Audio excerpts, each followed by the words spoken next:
Hi hello ನಮಸ್ಕಾರ, welcome back to my YouTube channel lifestyle of ಮೇಘನ.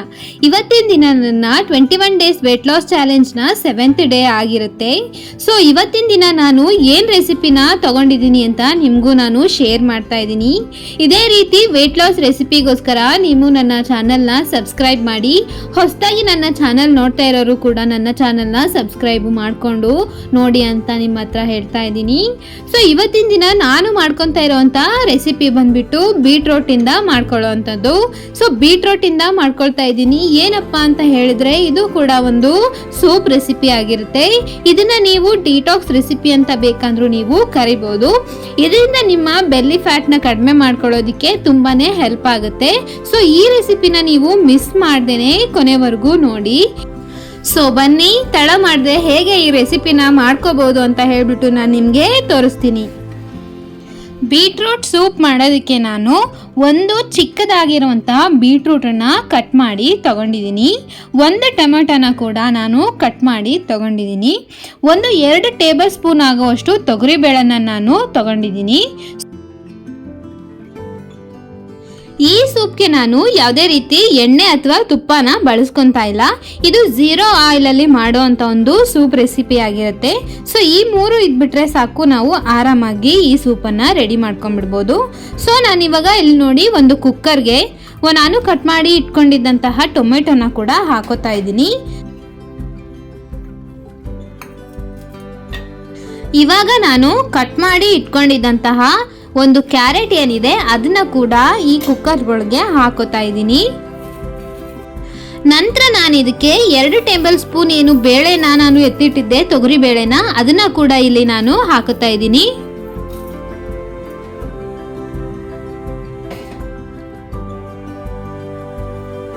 Next ನಾನಿಲ್ಲಿ ಇದಕ್ಕೆ ಎಷ್ಟು ಬೇಕಾಗುತ್ತೋ ಅಷ್ಟು ನೀರನ್ನು ನಾನಿಲ್ಲಿ ಸೇರಿಸ್ಕೊತಾ ಇದ್ದೀನಿ. ನಾನಿಲ್ಲಿ 1.5 ಲೋಟದಷ್ಟು ಆಗುವಷ್ಟು ನೀರನ್ನು ಹಾಕೋತಾ ಇದ್ದೀನಿ. ನೀವು ನೋಡಿಬಿಟ್ಟು ಹಾಕೊಳ್ಳಿ, ನಿಮಗೆ ಎಷ್ಟು ಬೇಕಾಗುತ್ತೆ ಅಷ್ಟು ನೀರನ್ನು ನೀವು ಹಾಕೋಬೋದು. ನೆಕ್ಸ್ಟ್ ನಾನಿವಾಗ ಈ ಕುಕ್ಕರ್ನ ನಾನು ಲಿಡ್ ಕ್ಲೋಸ್ ಮಾಡ್ಕೊತಾ ಇದ್ದೀನಿ. ಸೊ ಲಿಡ್ ಕ್ಲೋಸ್ ಮಾಡ್ಕೊಂಡ್ಬಿಟ್ಟು ಇದನ್ನ ಸ್ಟವ್ ಆನ್ ಮಾಡ್ಕೊಂಡ್ಬಿಟ್ಟು ಕುಕ್ಕರ್ನ ಇಟ್ಕೊಂಡು 5 ವಿಷಲ್ನ ನಾನು ತಗೊತೀನಿ. ಯಾಕಪ್ಪ ಅಂತ ಹೇಳಿದ್ರೆ 5 ವಿಷಲು, ಇದರಲ್ಲಿ ನಾವು ತರಕಾರಿ ಮಾತ್ರನೇ ಹಾಕಿದ್ದಿದ್ರೆ 1 ಅಥವಾ 2 ವಿಷಲು ಸಾಕಾಗ್ತಿತ್ತು. ಆದರೆ ನಾವಿಲ್ಲಿ ತೊಗರಿಬೇಳೆನ ಕೂಡ ಆ್ಯಡ್ ಮಾಡ್ಕೊಂಡಿರೋದ್ರಿಂದಾಗಿ ನಾವು 5 ವಿಷಲ್ನ ತಗೋಬೇಕಾಗತ್ತೆ. ಅದು ಕೂಡ ಚೆನ್ನಾಗಿ ಬೇಯಬೇಕು. ಸೊ ಅದಕ್ಕೋಸ್ಕರ ನಾವು ಇಲ್ಲಿ 5 ವಿಷಲ್ನ ತಗೊತಾ ಇದ್ದೀನಿ. ಸೊ ನೀವು ನೋಡ್ತಾ ಇರ್ಬೋದು, ವಿಷಲ್ ಬರ್ತಾ ಇದೆ.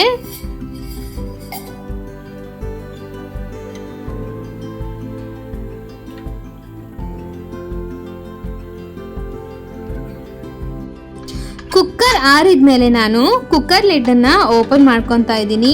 ಸೊ ಕುಕ್ಕರ್ ಲಿಡ್ನ ಓಪನ್ ಮಾಡ್ಕೊಂಡ್ಮೇಲೆ ನಾವು ತರಕಾರಿ ಮತ್ತು ನೀರನ್ನು ನಾವು ಸಪ್ರೇಟ್ ಮಾಡ್ಕೊಳ್ಬೇಕಾಗುತ್ತೆ. ಅದನ್ನು ನಾವು ಒಂದು ಜಾಲರಿ ಮುಖಾಂತರ ಅದನ್ನು ನಾವು ಫಿಲ್ಟರ್ ಮಾಡಬೇಕಾಗುತ್ತೆ. ಇದನ್ನು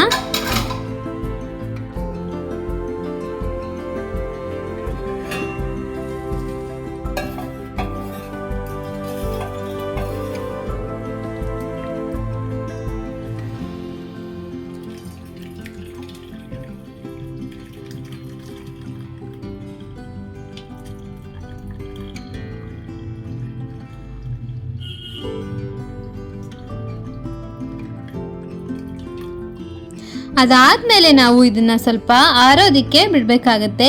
ಇದು ಪೂರ್ತಿ ಆರಿದ್ದಾದಮೇಲೆ ನಾವು ಇದನ್ನು ಒಂದು ಮಿಕ್ಸರ್ ಜಾರ್ಗೆ ಹಾಕ್ಕೊಂಡು ಚೆನ್ನಾಗಿ ಗ್ರೈಂಡ್ ಮಾಡ್ಕೋಬೇಕಾಗುತ್ತೆ. ಸೊ ನೋಡಿ, ಇವಾಗ ಇದು ಸ್ವಲ್ಪ ಆರಿದೆ.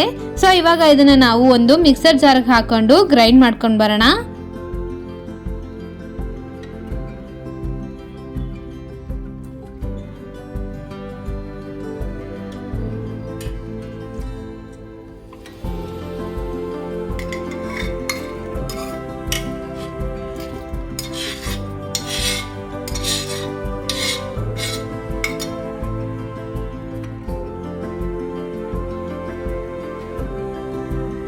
ಇವಾಗ ನಾನು ಇದನ್ನ ಗ್ರೈಂಡ್ ಕೂಡ ಮಾಡ್ಕೊಂಡು ಬಂದಾಗಿದೆ.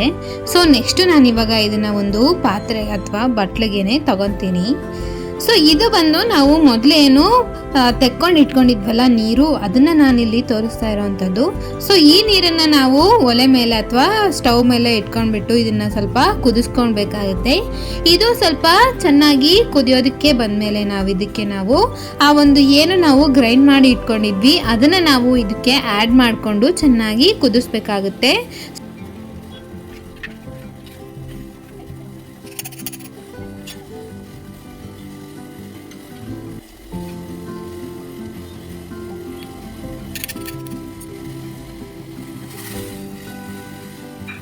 ಇವಾಗ ನೋಡಿ, ನಾನು ಗ್ರೈಂಡ್ ಮಾಡ್ಕೊಂಡು ಇಟ್ಕೊಂಡಿದ್ದಂತಹ ಬೀಟ್ರೂಟ್ನನ್ನು ಕೂಡ ನಾನು ಇಲ್ಲಿ ಸೇರಿಸ್ಕೊಳ್ತಾ ಇದ್ದೀನಿ. ಸೊ ಅದನ್ನು ಸೇರಿಸ್ಕೊಂಡ್ಮೇಲೆ ನೀವು ಕನ್ಸಿಸ್ಟೆನ್ಸಿನ ನೀವು ಬೇಕಂದರೆ ಹೆಚ್ಚು ಕಡಿಮೆ ಮಾಡ್ಕೊಬೋದು. ನಿಮಗೆ ತೀರಾ ನೀರು ಬೇಕು ಅಂತ ಹೇಳಿದರೆ ನೀವು ಸ್ವಲ್ಪ ನೀರನ್ನ ಜಾಸ್ತಿ ಹಾಕೋಬೇಕು, ಇಲ್ಲ ಗಟ್ಟಿ ಬೇಕು ಅಂತ ಹೇಳಿದ್ರೆ ನೀವು ಸ್ವಲ್ಪ ಜಾಸ್ತಿ ಹೊತ್ತು ಇದನ್ನು ಕುದಿಸ್ಕೊಂಡ್ರೆ ಸಾಕು, ಅದು ಗಟ್ಟಿ ಆಗುತ್ತೆ. ಸೊ ಇವಾಗ ನಾನು ಇದಕ್ಕೆ ಸ್ಪೈಸಸ್ನ ಆ್ಯಡ್ ಮಾಡ್ಕೊತಾ ಇದ್ದೀನಿ. ನಾನು ಇದಕ್ಕೆ ಒಂದು ಅರ್ಧ ಟೀ ಸ್ಪೂನ್ ಆಗುವಷ್ಟು ಖಾರದ ಪುಡಿ ಮತ್ತು ಅರ್ಧ ಟೀ ಸ್ಪೂನ್ ಆಗುವಷ್ಟು ಸಾಂಬಾರು ಪುಡಿನ ಹಾಕ್ಕೊಂಡಿದ್ದೀನಿ. ಮತ್ತು ಇದಕ್ಕೆ ನಾನು ಧನಿಯಾ ಪುಡಿನ ಕೂಡ ಒಂದು ಅರ್ಧ ಚಮಚದಷ್ಟು ಸೇರಿಸ್ಕೊಂಡಿದ್ದೀನಿ. ಮತ್ತು ಇದಕ್ಕೆ ನಾನು ರುಚಿಗೆ ತಕ್ಕಷ್ಟು ಉಪ್ಪನ್ನು ಕೂಡ ಸೇರಿಸ್ಕೊಂಡಿದ್ದೀನಿ.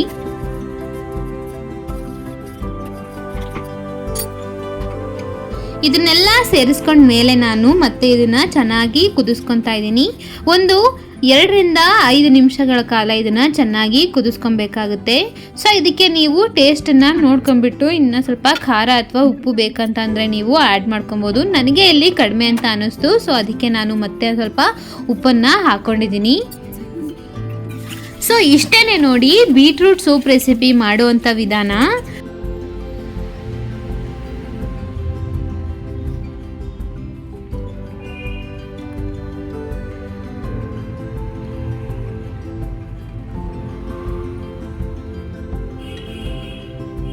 ಸೊ ನೀವು ನೋಡ್ತಾ ಇರ್ಬೋದು ಈ ಸೂಪ್ ರೆಸಿಪಿ ಎಷ್ಟು ಚೆನ್ನಾಗಿ ಬಂದಿದೆ ಅಂತ ಹೇಳ್ಬಿಟ್ಟು.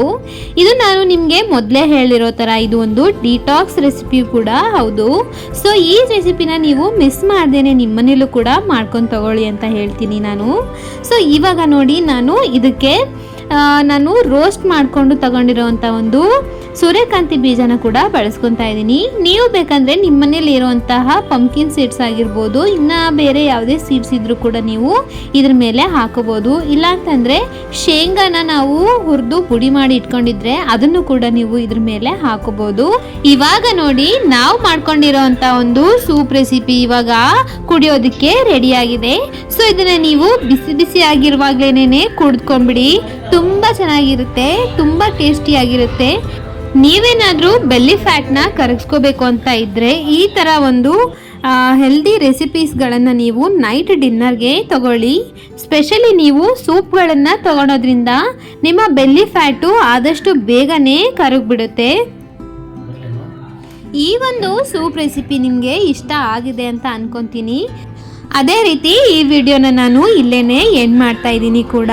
ಈ ವಿಡಿಯೋ ಏನಾದರೂ ನಿಮಗೆ ಇಷ್ಟ ಆಗಿದೆ ಅನ್ನೋದೇ ಆದರೆ ಪ್ಲೀಸ್ ಒಂದು ಲೈಕ್ ಕೊಡಿ, ಶೇರ್ ಮಾಡಿ ನಿಮ್ಮ ಫ್ರೆಂಡ್ಸ್ ಆ್ಯಂಡ್ ಫ್ಯಾಮಿಲಿ ಜೊತೆ, ಮತ್ತು ಸಬ್ಸ್ಕ್ರೈಬ್ ಮಾಡಿ, ಬೆಲ್ ಐಕಾನ್ ಪ್ರೆಸ್ ಮಾಡಿ.